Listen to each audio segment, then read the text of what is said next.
നമസ്കാരം. ഓം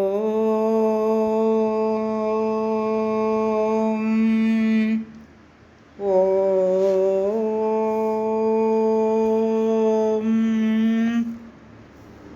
ഓം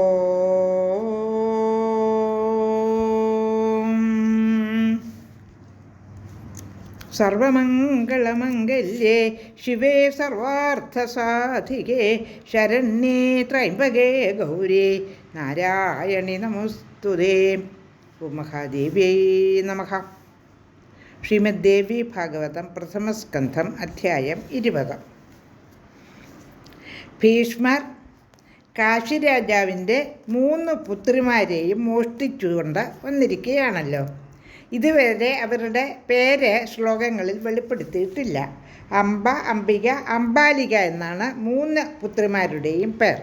അതിൽ മൂത്ത പുത്രി ഭീഷ്മരോട് പറയുന്നു. ഭീഷ്മർ അവരെ മോഷ്ടിച്ച ഇപ്പോൾ അവരെ മറ്റ് രാജാക്കന്മാരെ എല്ലാം തോൽപ്പിച്ച് കൈയടക്കി ഇപ്പോൾ ഹസ്തിനാപുരത്തിൽ കൊണ്ടുവന്നിരിക്കുകയാണ് വിചിത്രവീരനെ കൊണ്ട് വിവാഹം ചെയ്യിപ്പിക്കുവാൻ.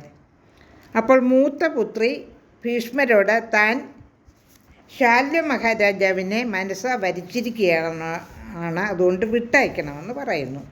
അപ്പോൾ ധർമ്മിഷ്ഠനായ ഭീഷ്മർ ആ കുമാരിയെ വിട്ടയക്കുന്നു. ആ സുന്ദരി ചെന്ന് ശാല്യ മഹാരാജാവിനോട്, ഞാൻ അങ്ങയെ നേരത്തെ ഇഷ്ടപ്പെട്ടിരുന്നുവല്ലോ, അങ്ങ് എന്നെയും ഇഷ്ടപ്പെട്ടിരുന്നു, അതുകൊണ്ട് എന്നെ വിവാഹം ചെയ്താലുമെന്ന് പറയുമ്പോൾ ശാല്യ മഹാരാജാവ് പറയുന്നു, ഞാൻ കാണുകയാണ് ഭീഷ്മർ നിൻ്റെ പാണിഗ്രഹണം ചെയ്തതുകൊണ്ട് നിന്നെ ഞാൻ വിവാഹം കഴിക്കുകയില്ല എന്ന് പറയുന്നു. അപ്പോൾ അവൾ അതീവ ദുഃഖിതയായി വീണ്ടും ഭീഷ്മരുടെ അടുത്ത് വന്ന് തന്നെ വിവാഹം കഴിക്കണമെന്ന് അഭ്യർത്ഥിക്കുന്നു. അപ്പോൾ ഭീഷ്മർ നേരത്തെ ശപഥം ചെയ്തിട്ടുണ്ടല്ലോ, ഒരിക്കലും വിവാഹം കഴിക്കുകയില്ല, പുത്രന്മാരെ ഉൽപ്പാദിപ്പിക്കുകയില്ല എന്ന്. ഭീഷ്മ ശപഥം പ്രസിദ്ധമാണല്ലോ. ഭീഷ്മർ അപ്പോൾ പറയുന്നു, നീ മറ്റൊരുവളിൽ മനസ്സൂന്നിയവളാണ്, അതുകൊണ്ട് നിന്നെ ഞാൻ പാണിഗ്രഹണം വിവാഹം കഴിക്കുകയില്ല, അതുകൊണ്ട് നീ അച്ഛൻ്റെ അടുത്ത് മടങ്ങിപ്പോകാൻ പറയുന്നു. അവൾ അപ്പോൾ അതീവ ദുഃഖിതയായിട്ട് തപസ് ചെയ്യാനായി കാട്ടിലേക്ക് പോകുന്നു. അങ്ങനെ അവിടെ കാട്ടിൽ തപസ് ചെയ്തുകൊണ്ട് കഴിയുകയാണ് മൂത്ത പുത്രി അംബ. മറ്റ് 2 പുത്രിമാരെയും, അതായത് അംബാലികയെയും അംബികയെയും രാജാവ് പത്നിമാരാക്കി തീർത്തു. വിചിത്രവീരൻ്റെ പത്നിമാരായി തീർന്നു അവർ. അങ്ങനെ അവർ ആനന്ദപ്രദമായ ജീവിതത്തിൽ മുഴുകി 9 വർഷം കഴിഞ്ഞു. പിന്നീട് ആ രാജാവ് രോഗം പിടിപെട്ട് മരണപ്പെടുന്നു. അങ്ങനെ പുത്രൻ മരിച്ചപ്പോൾ സത്യവതി അതീവ ദുഃഖിതയായി തീർന്നു. ഇതുവരെ ഭീഷ്മർ രാജ്യം ഭാരം ഏൽക്കുമോ എന്ന് ഭയന്നിരുന്ന സത്യവതി ഇപ്പോൾ ഭീഷ്മരോട് അപേക്ഷിക്കുന്നു, ശന്തനുപുത്രനായ നീ വേണമെനി രാജ്യം ഭരിക്കാൻ, അതുകൊണ്ട് വിചിത്രവീരൻ്റെ പത്നികളെ നീ സ്വീകരിക്കണമെന്ന് ഭീഷ്മരോട് അപേക്ഷിക്കുന്നു.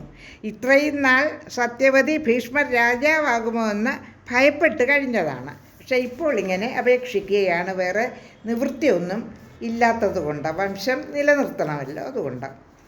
അപ്പോൾ ഭീഷ്മർ എന്താണ് മറുപടി പറയുന്നതെന്ന് അടുത്ത ശ്ലോകത്തിൽ പറയുന്നുണ്ട്. ശ്ലോകം 57.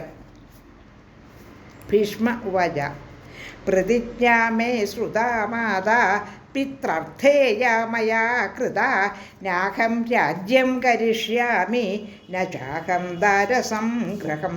അമ്മേ, ഞാൻ അച്ഛന് വേണ്ടി ചെയ്ത പ്രതിജ്ഞ കേട്ടിട്ടില്ലേ? ഞാൻ രാജ്യം ഭരിക്കുകയില്ല, ഭാര്യയെ സ്വീകരിക്കുകയുമില്ല. സൂത ഉവാച. ശ്ലോകം 58. തഥാ ചിന്താതു രാജാത കഥം വംശോ ഭവേദിതി നാലസധ്വി സുഖം മഹ്യം സമുത്പന്നേഹ്യ രാജകേ. അപ്പോൾ എങ്ങനെയാണ് വംശം നിലനിർത്തേണ്ടതെന്ന വിചാരത്താൽ സത്യവതി വിവശയായി തീർന്നു. രാജ്യം അരാജകമായിരിക്കെ അലസത വിചാരിച്ചാൽ എനിക്ക് സ്വാസ്ഥ്യം ലഭിക്കുകയില്ല. ശ്ലോകം 59. ഗാംഗേയസ്താമുവാചേദം മാ ചിന്താം കുരു ഭാമിനി പുത്രം വിചിത്രവീരസ്യ ക്ഷേത്രയം ചോപപാദയ. ഗാംഗേയനപ്പോൾ ഇങ്ങനെ പറഞ്ഞു: ഭാമിനി, വിചാരപ്പെടാതിരിക്കൂ. വിചിത്രവീരൻ്റെ പത്നിയിൽ പുത്രനെ ഉൽപ്പാദിപ്പിക്കൂ. ശ്ലോകം 60. കുലീനം ദ്വിജമാഹൂയ വധ്വാ സഹ നിയോജയഃ നാത്ര ദോഷോസ്തി വേദേപി കുലരക്ഷാവിധൗ കില. കുലീനനായ ഒരു ബ്രാഹ്മണനെ വിളിച്ച് വധുവിനെ നിയോഗിക്കുക. ഇതിൽ ദോഷമില്ല. വേദത്തിലും കുലരക്ഷാവിധിയെപ്പറ്റി പറയുന്നുണ്ടല്ലോ. ശ്ലോകം 61. പൗത്രം ചൈവ സമുത്പദ്യ രാജ്യം ദേഹി ശുചിസ്മിതേ അഹം ച പാലയിഷ്യാമി തസ്യ ശാസനമേവ ഹി. ഹേ ശുചിസ്മിതേ, പൗത്രനെ ജനിപ്പിച്ചിട്ട് അവനെ രാജ്യഭാരം ഏൽപ്പിക്കുക. അവൻ്റെ ശാസനമനുസരിച്ച് ഞാൻ ഭരണം നടത്തുകയും ചെയ്യാം. ശ്ലോകം 62.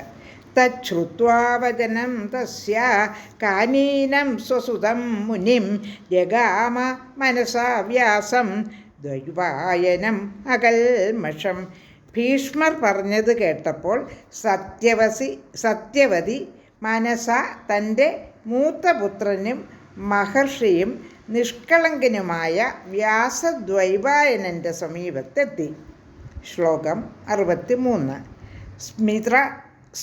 സ്മൃതമാത്രസ്തതോ വ്യാസ ആജഗാമ സ താപസഃ കൃത്വാ പ്രണാമം മാത്രേധ സംസ്ഥിതോ ദീപ്തിമാൻ മുനിഃ. സ്മരിച്ച നിമിഷം തന്നെ വ്യാസൻ അവിടെ എത്തിച്ചേർന്നു. അതിതേജസ്വിയായ മുനി അമ്മയെ നമസ്കരിച്ചിട്ട് മാറി നിന്നു. ശ്ലോകം 64. ഭീഷ്മേണ പൂജിത കാമം സത്യവത്യാചമാനിതഃ തസ്തൗ തത്ര മഹാതേജ വിധൂമോഗ്നിരിവാപരഃ. ഭീഷ്മരും സത്യവതിയും അദ്ദേഹത്തെ വേണ്ട പോലെ പൂജിച്ചു ബഹുമാനിച്ചു. മഹാതേജസ്വിയായ അദ്ദേഹം പുകയില്ലാത്ത മറ്റൊരഗ്നി പോലെ ശോഭിച്ചു. തമുവാച മുനിം മാതാ പുത്രം ഉത്പാദയാധുന ക്ഷേത്രേ വിചിത്രവീരസ്യ സുന്ദരം തവ വീരജം. ആ മഹർഷിയോട് മാതാവ് പറഞ്ഞു: ഇപ്പോൾ നീ വിചിത്രവീരൻ്റെ പത്നിയിൽ നിന്റെ വീര്യം കൊണ്ട് സുന്ദരനായ ഒരു പുത്രനെ ജനിപ്പിക്കണം. 65 ശ്ലോകങ്ങളാണ് പാരായണം ചെയ്തത്. ലോകാ സമസ്ത സുഖിനോ ഭവന്തു.